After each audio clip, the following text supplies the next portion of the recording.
Greetings, everyone. I'm glad you're watching this video. This is going to be about the complicated relationship between Puerto Rico and the United States in the first part of the 20th century. After watching this video, you should be able to describe what happened to Puerto Rico after the Spanish-American War. So, as you know, after Spain and the United States signed the Treaty of Paris, the Spanish-American War was officially over, and the United States assumed control of Puerto Rico. Here's Puerto Rico right down here. Now, many Puerto Ricans wanted independence after the war. One Puerto Rican statesman, Luis Muñoz Rivera, went before the United States House of Representatives on May 5, 1916, and asked the House to consider Puerto Rico's future. He said, "You citizens of a free fatherland, with its own laws, its own institution, and its own flag, can appreciate the unhappiness of the small and solitary people that must await its law from your authority." He went on to ask the United States to grant the island its independence. However, Munoz and other like-minded Puerto Ricans did not get what they wanted. Puerto Rico was important to the United States. It allowed the United States to have its own territory in the Caribbean. Here again is Puerto Rico, right here. And that location has strategic importance, especially if the United States was to build a canal around the Isthmus of Panama, like it had hoped to do down here, and eventually did. So what did happen to Puerto Rico after the Spanish-American War?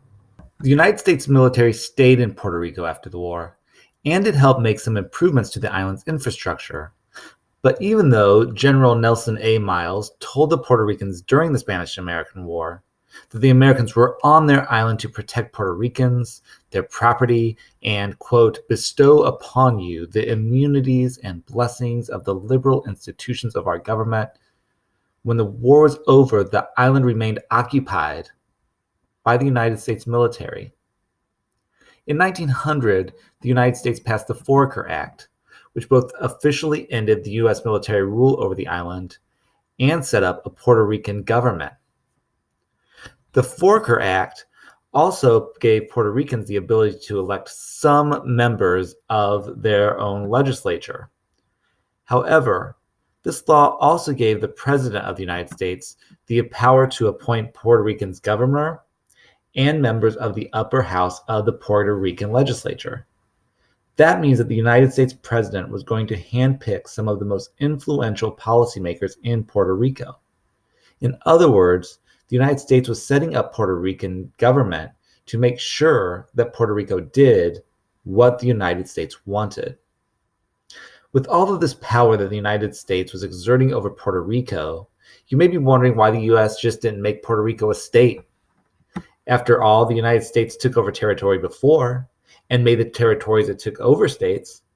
Think of all the territory that the United States acquired as it pushed west towards the Pacific Ocean.